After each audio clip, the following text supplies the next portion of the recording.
authentication basically allows us to know who the user is, right? So, and access control then tells the access control policy tells us what the user can access after the user passes the authentication, right? So basically, this is a very simple definition of access control. So we want to either restrict, we want to deny or allow some user or some program to access some resources within the system. So in general, we will have access control after we do the authentication, because we need to first know who the user is, then we can decide what the user can access. Right, so look at this question. So first, the statement says that this file can be accessed by an authenticated user.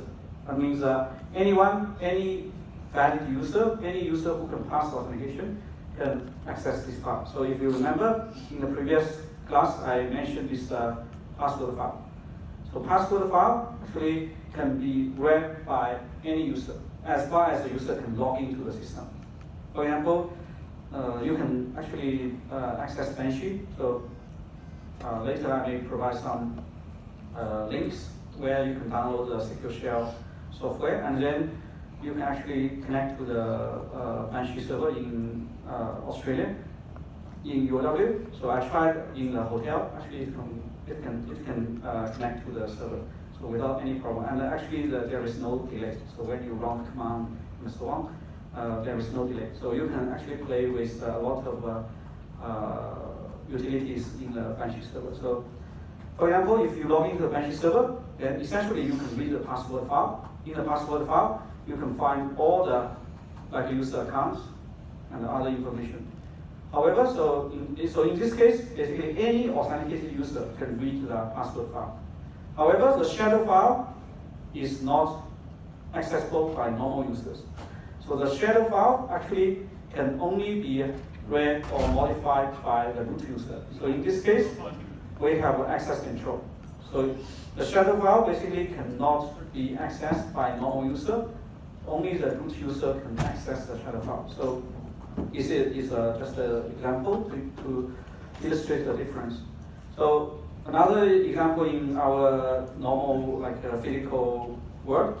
For example, if you have some parks like Legoland or Disneyland, so if say any facilities are available for any user who purchased the ticket, then in this case we only need authentication, right? So anyone who purchased a ticket can enter the park and play any facility. On the other hand, say if we have some special facilities only available for VIP users, then we have access control. So any user can enter the park using the ticket, but only some of them with a VIP ticket can play those specific games. So in this case, we have both authentication and access control, right? So if say that all the facilities, all the games are available to all the users, then we only need authentication. We only need to make sure the user has a valid ticket to enter the park. So that's the difference between authentication and access control. So authenticated user basically is a non-anonymous user. That means we know who the user is, right? So authorized user is the user who is allowed to access a particular resource. For example, Alice can read the file, but Bob cannot read the file. So in this case, we do this authorization or access control. Okay, so I just answered this question. So in some scenarios, we may need only authentication. Say, like the example of the Legoland or Disneyland. So if you can, all the facilities are available to all the users, then you only need authentication. On the other hand, so if you have some specific facilities only available to a subset of users, then you need to have authentication and access control. You first need to know whether this is a VIP user or normal user. Then you can determine whether a particular facility can be used by that user or not. Okay, so this is basically a very simple picture illustrating the access control. So we have the initiator. So later we will see. We call the initiator the subject. So initiator is someone who wants to access resource. And then the target, later we will call it object. So the object is the resource available to different users. And then we have authority. Authority basically will implement the policy. So the authority will enforce the policy, who can access what. So this is a very simple mechanism. So very simple picture illustrating the access control, this concept. So we can do the access control, we can define the policy based on basically different information. So access control can be done, for example, based on your identity, right? So after we know who you are, then we can do the access control. Sometimes actually we may not simply use the identity. For example, we can use your group identity. So in the later we'll see in Unix, each user will have a group or a group ID or multiple group IDs. So you, of course, you always have a primary group ID. So in this case, access control can be done not just based on individual ID, but also maybe the group ID. So for example, all of you belong to the group of students, right? I belong to the group of staff. Then we can define the access based on the group ID instead of the individual identity.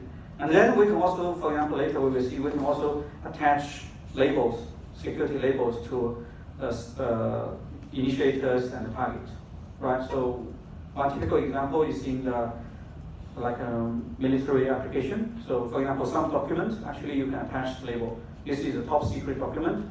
This is a secret document. And another one is the unclassified document. So based on the labels attached to the object, we can define who can access this object, right? So similarly, we can also define the roles for different users, right? So, and if we use the roles, actually we can map the roles to the hierarchy of the organization. So in the organization, you have a hierarchical structure.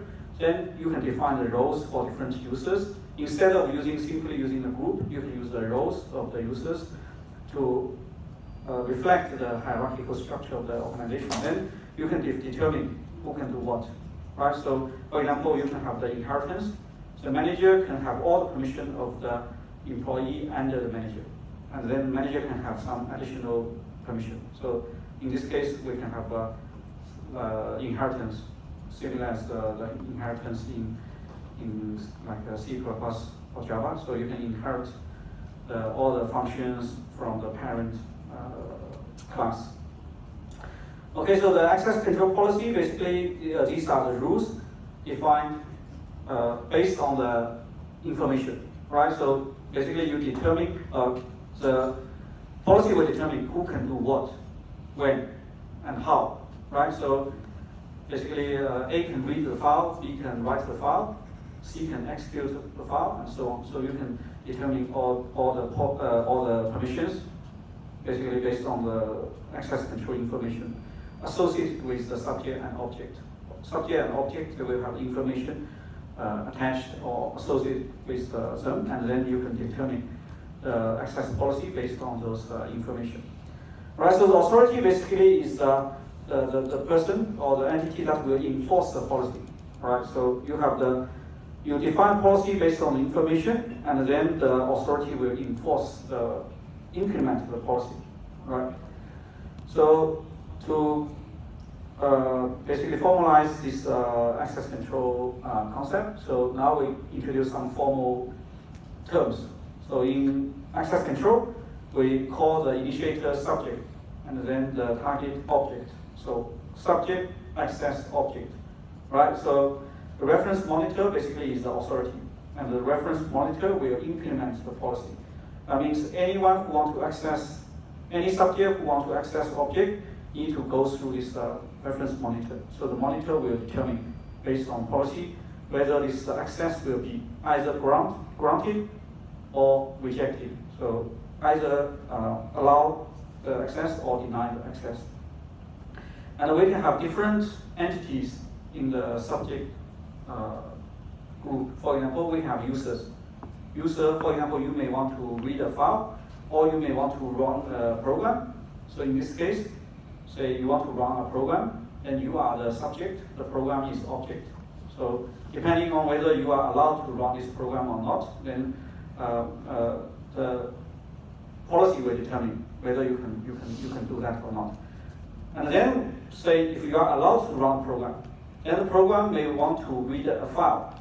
Right? In this case, the program becomes the subject, the file becomes the object. So the an entity can be subject in one scenario, but an object in another scenario. So this can happen in access control. So one simple way to define the access control policy is to use this access control matrix. So it's a very simple idea. Basically, you can determine all the subjects, all the objects in the system, and then you have a matrix, right? You have the rows corresponding to subjects, columns corresponding to object. Then each cell in the matrix, it will specify the permissions or the actions. For example, this row is corresponding to subject 1, this column is corresponding to object 2. Then you have an intersection, that's the cell, which will define what the subject can do for this particular object. Right, so it's very simple to understand this ACM, access control matrix. Right, as I mentioned, so there are different types of subjects and objects in different systems. Like in OS, you have users, processes, domains as a subject, and then you can have files like processes as the object. So in particular, process here can be subject and object in different scenarios. Okay, so this is an example of access control matrix. So you define all the subjects here in the rows and all the objects here in the columns. So now you can determine what is the permission for a particular subject corresponding to an object. So process 1 can read file 1, process 1 can write file 2. Alice cannot do anything for file 1, but can read file 2, can execute process 1, and so on. Right? So basically you can just draw a matrix to determine all the permissions allowed. And if there is nothing in the cell, that means we deny the access. Right, so this is basically how to interpret the previous one. Say if read is the action, this read is in this cell determined by process 1 and file 1. So if read is determined by this row and this column, this read is in this cell, that means process 1 can read file 1. It's quite straightforward to understand this one. Right, so the access control matrix is simple, but so this is simple only when we handle the static system. That means that we don't change, for example, the subjects, objects, or the access, the policy. That means we have a static system. In this case, it's quite straightforward to implement this ACM. However, if we have dynamic, like system state, for example, you may add a new object, or you may delete an existing subject, or you may change some items, change the permission inside the ACM. So in this case, we have a dynamic system. So now, if we look at the dynamic system, then it's not as simple as the static case, right? So, if you want to know the details for the dynamic access control, so this is basically the first model defined to capture this dynamic access control. So in particular, we need to determine, right? So what are the possible states? So we can simulate, we can define the system as a state machine. So you can have a current state. When you do some change to the system, it will move to the next state. So we can define the state transition by this operation. So one state will, you have a state transition and then you move to the next state, right? So during this state transition, you can have the modification done in the ACM. For example, you can add a new object, or you can add a new subject, or you can delete an object, and so on. Okay. So later we will look at also how to prove, for example, a system is secure. That means you can basically you need to prove, okay, if the current state is secure, when you do a transition, the next state will remain secure, right? So this is like a mathematical induction. You prove that if the I state is secure, the transition will, any transition to the I+1 state will remain secure, then you prove the system will always be secure if the initial state is secure. So that's what we can do for like a formally proof system is in a secure state, always in a secure state. Okay, so the transition basically will determine what are the possible states the system can enter. For example, if you add a new object, then the possible state the system can enter will change. If you remove a subject, the possible state will also change. And if you modify some of the content in the cell, in the matrix, for example, you revoke the read permission from Alice. Originally, you have this read permission for Alice for file 1. Now you revoke this one, right? So that means you now change the permission allowed by Alice. So you can add new items or you can change some existing items in the ACM. But in this subject, actually, we don't really go to the details about the dynamic access control. So this is just for your information. So after the first model, then the Bishop, actually this is also for the reference book, right? So and some of the contents in the access control we actually take from this the book written by Bishop. So these are the commands that allow you to change the state.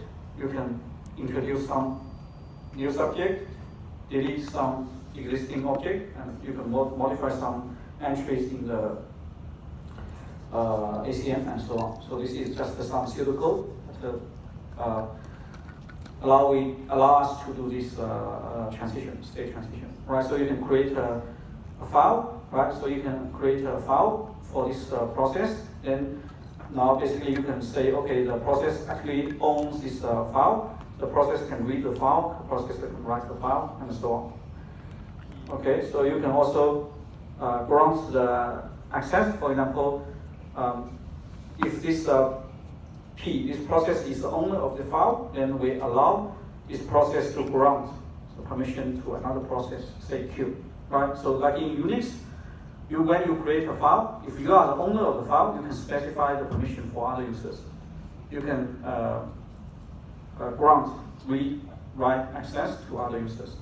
And so basically this kind of permission assignment can only be done by the owner or the root user, like the administrator. So in Unix, only the root user and the owner of a file can change the permission. So other users, they cannot change the permission for that file. Okay, so anyway, so these are just some pseudocode, and you don't need to worry about this code because you will not be tested. These questions, this kind of pseudocode will not be tested in the final exam. Okay, so one remark here is when we do this kind of like change of permission, then we need to follow one principle, which is called the principle of attenuation of privilege. So essentially it says, if you want to grant the access permission to another subject, then you must first have that permission. So if you don't have the permission, then you cannot grant that permission to other users. So this is quite straightforward, right? So if for example, you cannot read the file, you cannot grant this read permission to another user. So this is quite straightforward principle, right? Okay, so however, so if we look at dynamic like access control, there will be a lot of problems. One particular problem is the concurrency. For example, if Alice is originally allowed to read file 1, and now Alice actually is reading the file 1. Now, but the owner of this file 1 wants to revoke this permission. So what should we do? So the owner wants to revoke the reading permission, but the Alice actually is currently reading the file. So in one possible option is that you just deny this change permission operation. Another possibility is that now basically you immediately revoke the read permission from Alice. Right, so there are different ways to address this concurrency problem. Anyway, we won't go to the details of the dynamic access control. So The access control matrix is simple if we only have a static system. However, so the matrix can be very sparse because so for each for each row, so you can have a lot of empty cells. So in this case, actually the matrix is not really efficient to represent the access policy. So we can have some subviews generated from the matrix. One is the so-called ACL. This is widely used, like in Windows, Unix. So later we will see some examples in how to deal with the ACL. For example, how to change permission using ACL in Windows and Unix. So ACL is from the viewpoint of the subject or the object. So basically, for each object, you determine who can do what to this object. So this is from the viewpoint or perspective of an object. For example, for a file, we can put A can write this file, B can read this file. For all the other subjects, if they can do nothing, then we don't need to include them. So in this case, we don't have the empty entries in the ACM. So we ignore all those empty entries. Right, so this is from the viewpoint of an object. Similarly, we can define the policy based on the viewpoint of a subject. So we call this kind of we call such a subview of the ACM capabilities. So capability means from the subject's viewpoint, the capability of the subject, right? So that's why we call it capability. Right. So for example, so you can define the capability for user, say Alice. Alice can read file 1, can write file 2, and so on. Right. So these are the two subviews we can generate from the ACM. Okay, so this is basically some further explanation about ACL. So we can define ACL based on individual IDs, or we can define ACL based on other information.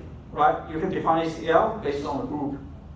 So this group of people, they can read file 1.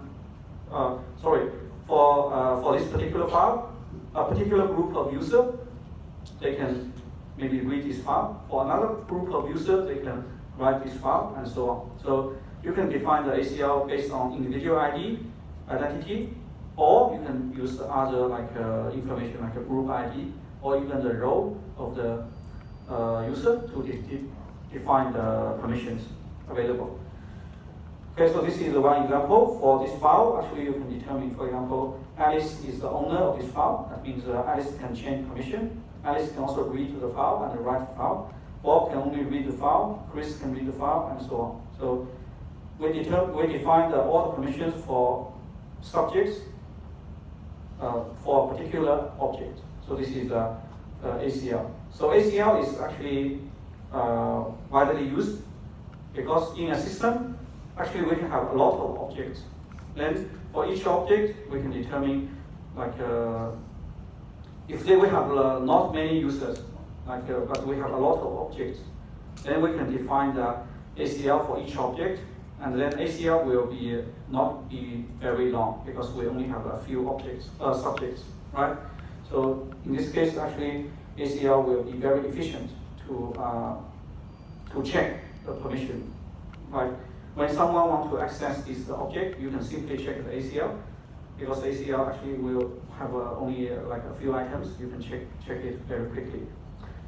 Okay, so this is basically another example, right? So for the ACL.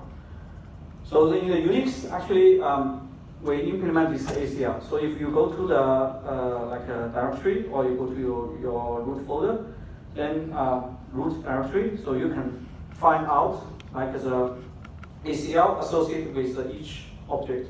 So here the object will contain a folder. If you have a D here, it means it's a directory.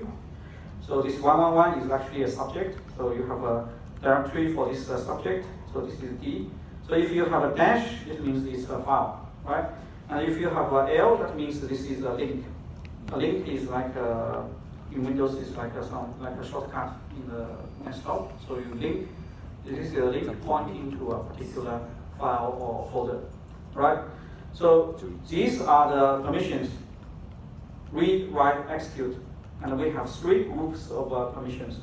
We have permission for 3 different groups, right? So the first 3 are for the owner. The next 3 are for the users within the same group of the owner. And then the last 3 are the permission for the universe, for the rest of the users. So who owns this file? Actually, here is the user ID who owns this file. And then this is the group of this folder of file. So you have the owner's user ID and the group ID here. Right, so the permissions are specified for 3 groups of users. First is the owner, what the owner can do. And then second group is for the group of the owner. That means all the users in the same group as the owner. And then the other users, the rest of the users. And we have actually 3 permissions: read, write, execute. Right, so basically, each permission is just like a 1 bit, 1 flag. If it's 1, that means you can read. If it's 0, that means you cannot read. Right? So each permission is just 1 bit. Okay, so if we look at this structure, actually we can represent the permissions using integers. Right? Because each group will have 3 bits. Right? So for example, for the owner group here, you have 3 bits. 3 bits. So if you have a read permission, R will become 1. If you have a write permission here, second bit also 1. But if you don't have execution permission, this becomes 0. So in general, we can represent the permission for a particular group, like the owner group is like the owner, the group of the owner and the other users. So you can use the 3 bit to represent, and you can also use the integer, right? So if you have a 3, 1 here, 1, 1, 1 here, you can do read, write, execute, then you have the value 7, right? Because if you have a 3-bit string with 1, 1, 1, you have 7. If you can do nothing, you have a big 3-bit string with all 0, that means you can do nothing, right? So in this case, we can have a number between 0 and 7. Each number between 0 and 7 will uniquely identify the permission, right? So if you have 7, that means you can read, write, execute, because you have 1, 1, 1. If you have 6, you have 1, 1, 0. That means you can read and write. Right? If you have, say, 5, 5 means you can have 1, 0, 1. That means you can read and execute. Right? So you can actually, each number between 0 and 7, it will uniquely identify the permission for read, write, execute. If you have 0, that means you have 3, 0. That means you can do nothing. You cannot read, cannot write, cannot execute. So this is basically how we can represent permission using a number between 0 and 7. Right, so actually if we use the bits to represent the flags, so essentially each position for the 3 bits here, each position is a flag. So actually you can, if we use this kind of representation, you can do the assignment, like you can grant access or revoke access very easily, right? Suppose, say I want to revoke, say the permission, the read permission. So what can we do? Right, suppose say so you have the owner, right? You have like the owner, you have like a 3 position, this is for the owner. And then you have 3 position for the group, and then you have 3 position for the rest of the users, right? Suppose say I want to now revoke the read permission, the read permission for this particular file or folder. I want to revoke the read permission of the group users, right? So this is the owner, this is the group of the same the users in the group as of the owner, and then this is the others, right? So suppose I want to revoke the read permission in this second set, what can I do? If I want to revoke, so what you need to do is you can do a very simple operation. If you want to revoke, you can do an AND operation. You AND with 1, 1, 1. But here you want to revoke this read, you AND 0. 1, 1, 1, 1, 1. So you don't need to worry about the original permission. You don't need to check. You just do this operation. Then you will revoke the read permission. Because no matter what's the original value here, if you AND with 1, this value will not change. It's original 1, you AND 1 is still 1. If it's original 0, you AND 1 is still 0. But for this condition, if it's original 0, you AND 0 is 0. But if it's original 1, you AND 0, it also becomes 0. That means you always revoke the read permission here. So this is how you can revoke the permission. So you don't need to check this original permission. You can simply do this operation. So now say if I want to grant the permission. Right, so this is to revoke the permission. Say I want to grant the read, write, execute to all the users. So what can I do? If I want to grant the permission, the read, write, execute to the others. So it's just opposite to the previous one, right? You can do an OR. So you just OR 0 here. And you put 1, 1, 1 here. So now in this case, any value always 0 will remain unchanged. Any one value always 1, you become 1. So in this case, you don't need to worry about original permission. You can grant read, write, execute to the third group. So actually this allows us to assign permissions very easily. So we call this kind of string a mask string. Okay, we will look at some examples in the Unix access control part. So essentially we can do the management of the permission very easily if we use this kind of representation. Okay, so that's for the ACL. So later we will look at the examples, some examples in Windows and in Unix systems for the ACL. And for the capabilities, actually this is something similar as a ticket. So the user essentially will have a ticket. So the ticket will specify what are the permissions for this user. Right? For example, you can read file 1, you can write file 2, and so on. So each user will obtain a ticket, and then you present this ticket. The authority or the reference monitor will check the ticket. So if you are allowed to access this object, then the access will be granted. So one issue we need to address here is to make sure the ticket cannot be forged. Because if, say, the ticket can be produced by anyone, then if I want to access any resource, I can just produce the ticket and access the resource using the ticket. So we need to make sure the ticket is somehow unforgeable. So how to make sure the system is unforgeable? We can use some crypto tools. For example, you can use the digital signature or authentication code, message authentication code. So essentially you can put a checksum or like a tag, authentication tag inside the ticket.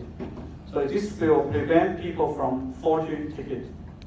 So only the administrator or the authority, they can produce the ticket, and then when you present the ticket, then authority can check whether this is a valid ticket or not. Right, so this is basically the capability. So the ticket will represent what the user can do. Alright, so basically if you want to access the resource, you just present the ticket and then this will be allowed. So essentially in Kerberos, as I said, in the single sign-on system, we are implementing a ticket system like this.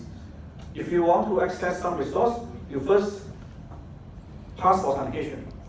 You like a contact authentication server, you pass authentication, you get a ticket. Now, this is so-called a long lifetime ticket, right? So if you want to access a mail server or printer, you need to access the second server, which is called a ticket granting server. So this ticket granting server is doing the access control. So basically, it will give you a ticket if you are allowed to access the printer, it will give you a ticket that you can present ticket to access the printer. If you are not allowed, then you will not get a ticket to access the printer. So this is basically a capability-based access control. So Kerberos is a so-called AAI, Authentication Authorization Infrastructure. It can do authentication and also access control or authorization. So that's why we call it AAI. That's why we need to have two servers. One is for authentication, one is for access control in Kerberos. Okay, so if you haven't studied 6.8, so basically you can have some rough ideas. So one is to do authentication. The AS authentication server is to do authentication. TGS, ticket granting server, is to do access control. Okay, so that's related to this part. So a question here is we have the subject like a perspective or object perspective of the ACM. And shall we also define the action-based like representation of the ACM, right? So you have a subject viewpoint or object viewpoint of the ACM. Shall we also define the action based representation of the ACM? Do you think this is meaningful? Actually, this is not a meaningful, not useful representation, because if you look at Unix, we only have 3 actions: read, write, execute. So if say you use the action-centered representation, then you have a read, then you have a long list, like who can read one, so who can read what, you have a long list. Write, you have a very long list, so you have only 3 very long lists.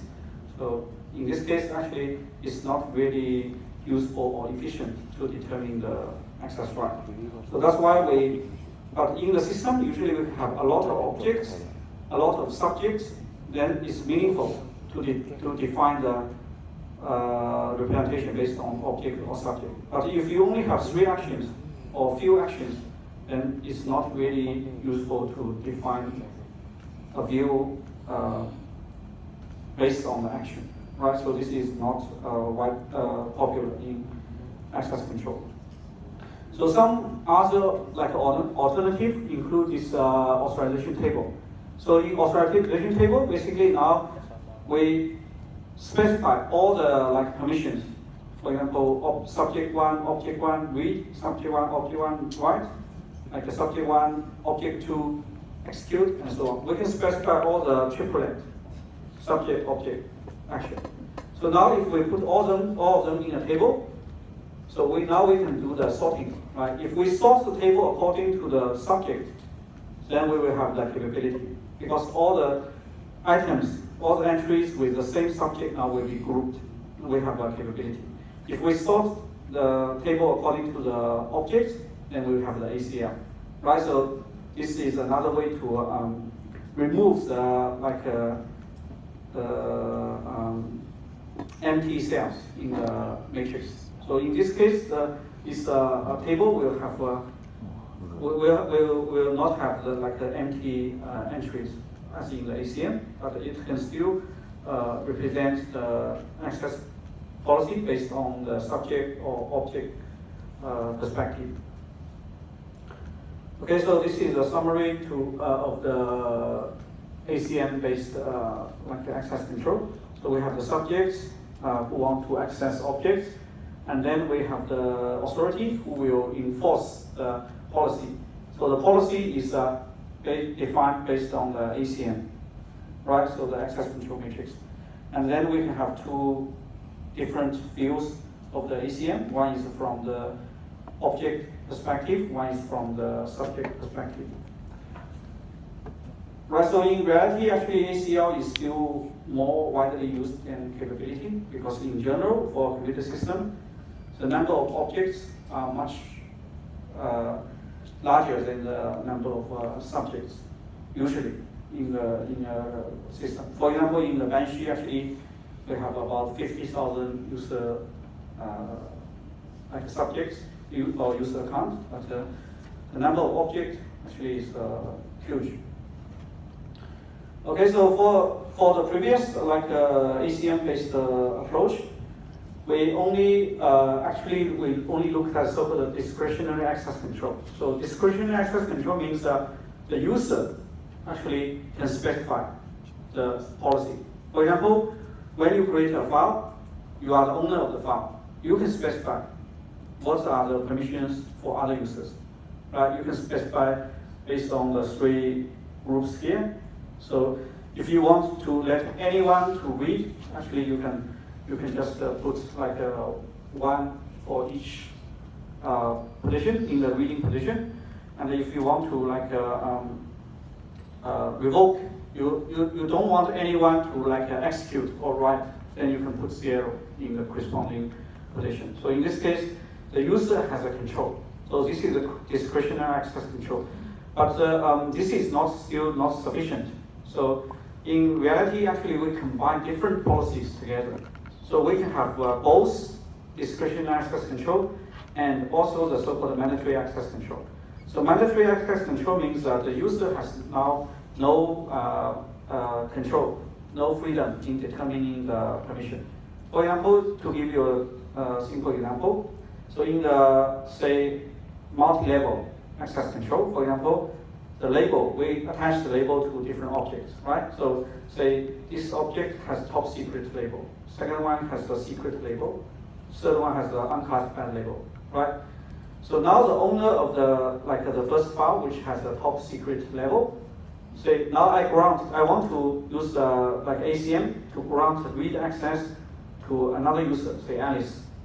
Then, so basically, even if the owner of this file grants access to Alice, the system may still deny Alice the access, read access, if Alice has a lower level. Say if Alice only has a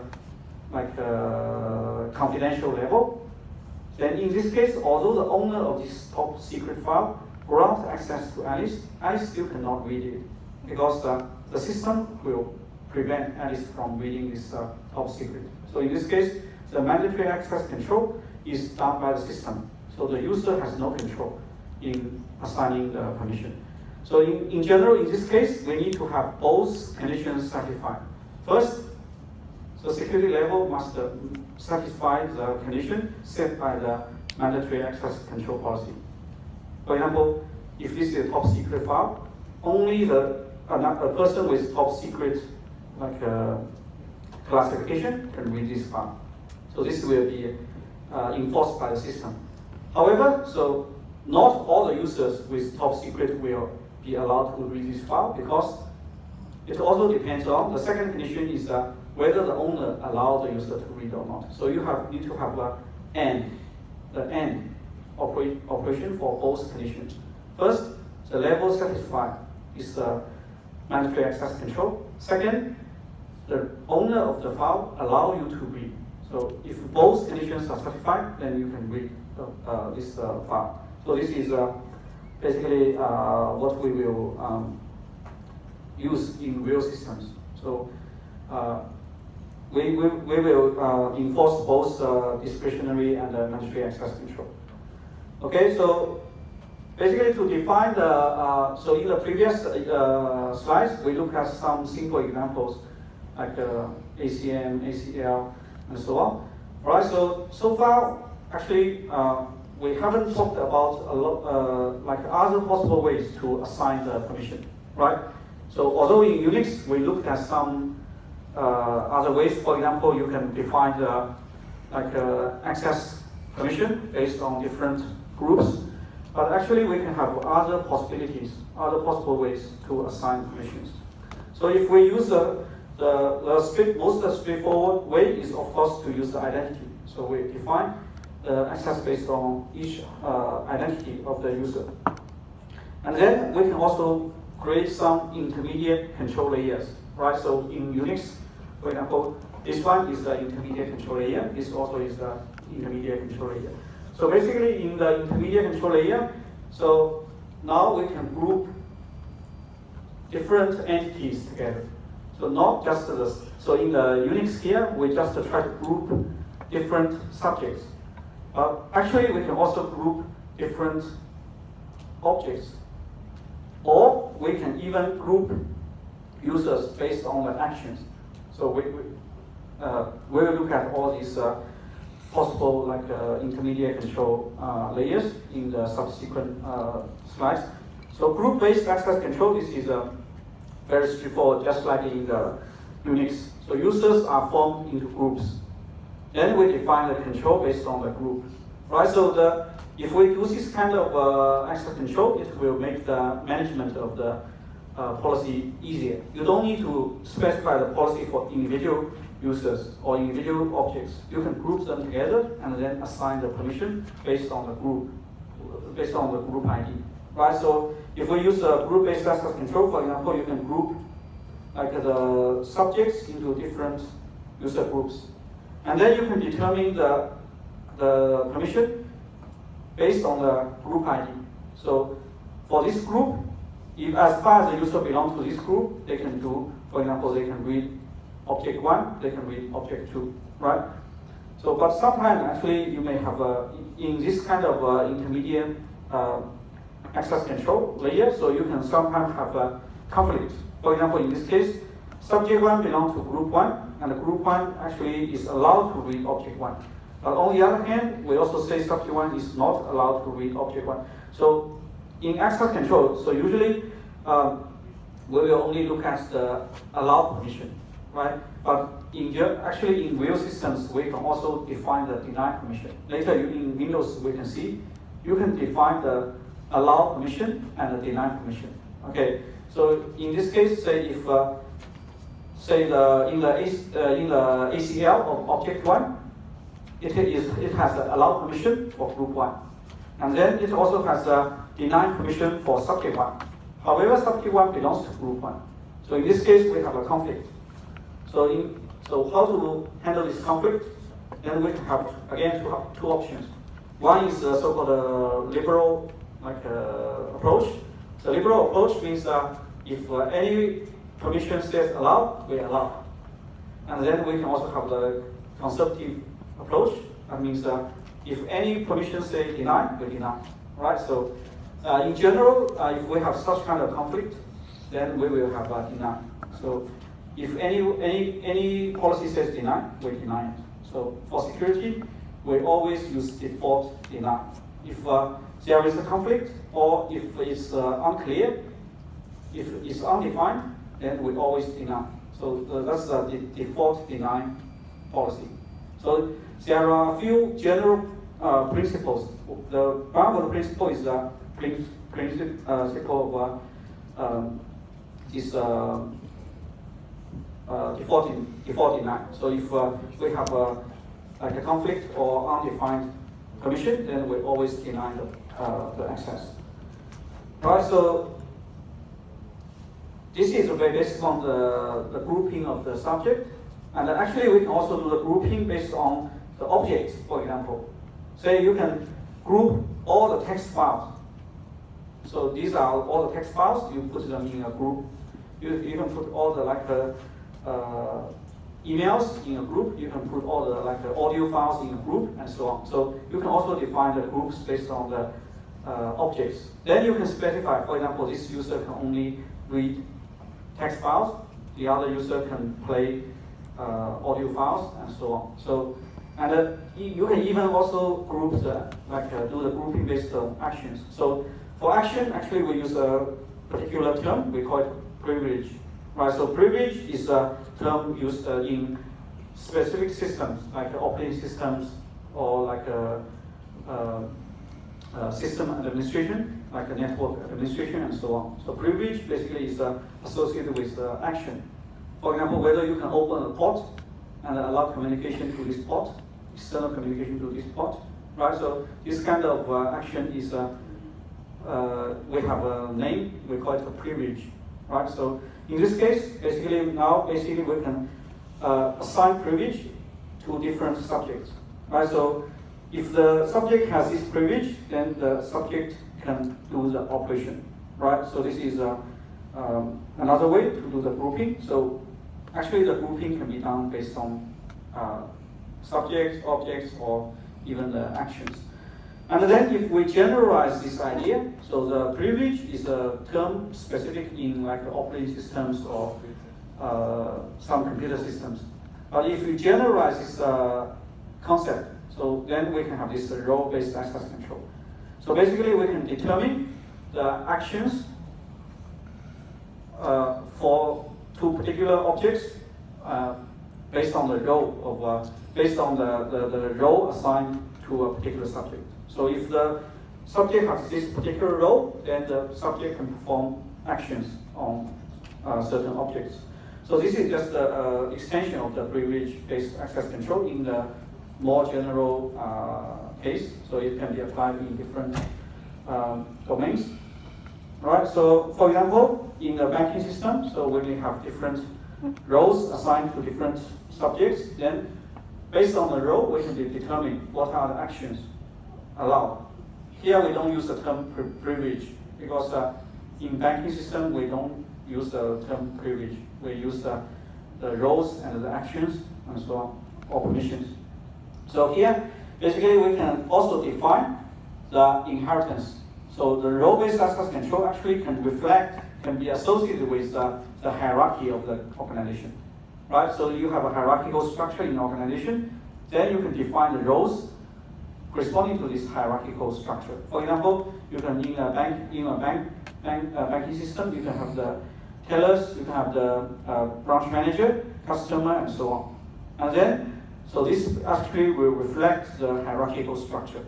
And in particular, for example, the branch manager can inherit all the permissions of a teller, right? Because the branch manager is on top of the teller, so branch manager will inherit all the permissions. So in this case, we can even make the management of the access control even more flexible and even easier to much easier to be managed. So because now basically we only need to define the additional privilege or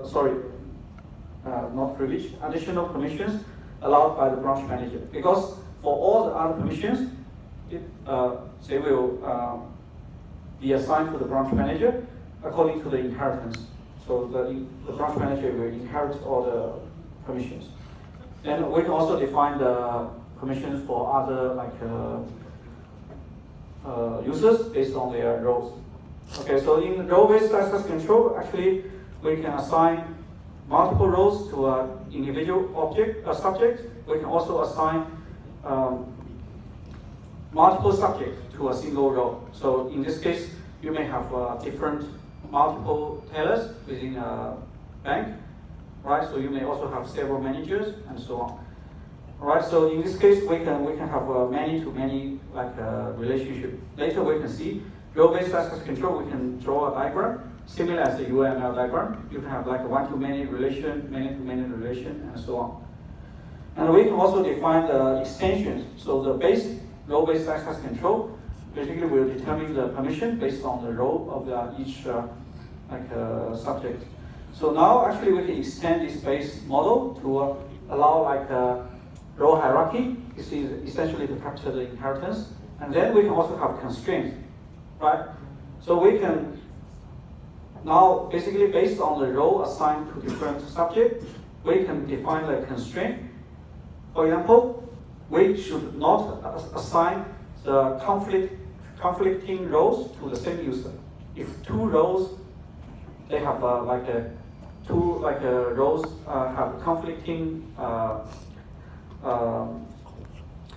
conflict of interest, then we should not assign these two roles to the same user, because otherwise we can have a problem, right? So this is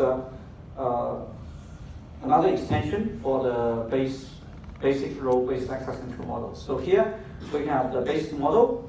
That means we control the permissions based on the roles of the users, and then we can have the role hierarchy. This will capture the inheritance. And then we can also have the constraint, right? So, and then we can eventually have this consolidated model, which captures all the properties of the other models. Okay, so this is the role hierarchy, so it's quite straightforward. This can essentially reflect the hierarchical structure of the organization. For example, the director will inherit all permission of the project leader. Project leader will inherit all the permissions of the engineer, and so on. So you can have a hierarchy inside this role-based access control.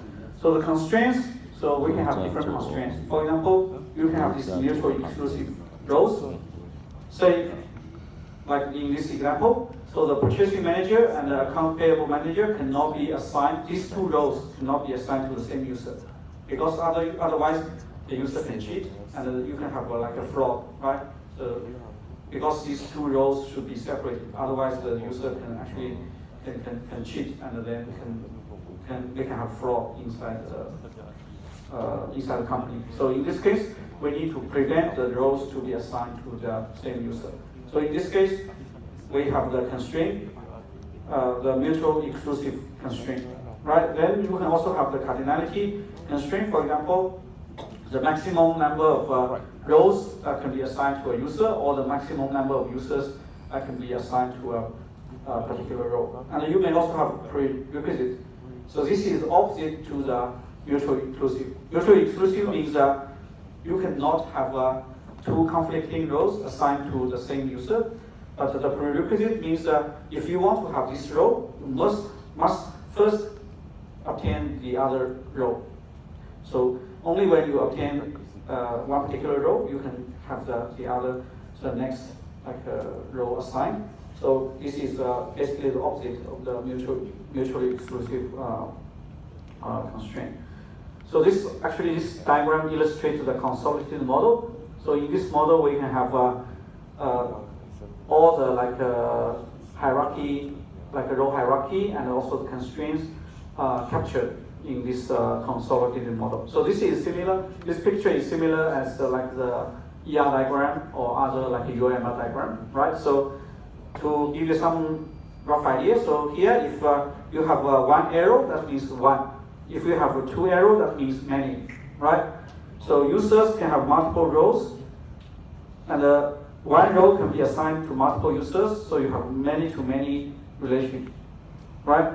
And the permissions, actually you can have also many-to-many relation, right? And then here in this picture, actually we also have the concept of session. So each user can have multiple sessions. For example, in the morning, the user have one particular session, so the user will be assigned some roles. In the afternoon, the user may be assigned, one particular user may be assigned a different role, and so on. So you can have sessions. And then you can apply the constraints in the sessions, right? So, for example, you can apply the mutually exclusive constraint in one particular session, and so on, right? So this basically is just a diagram to illustrate all the properties in the consolidated role-based access control. So it's similar as other like ER diagram or like UML diagram you studied probably in other subjects. So that's the role-based access control. Right. So the next part actually is also widely used in like the operating system is the so-called protection rings. So in this case, now basically we define the ring for different entities, like the subject or object within the system.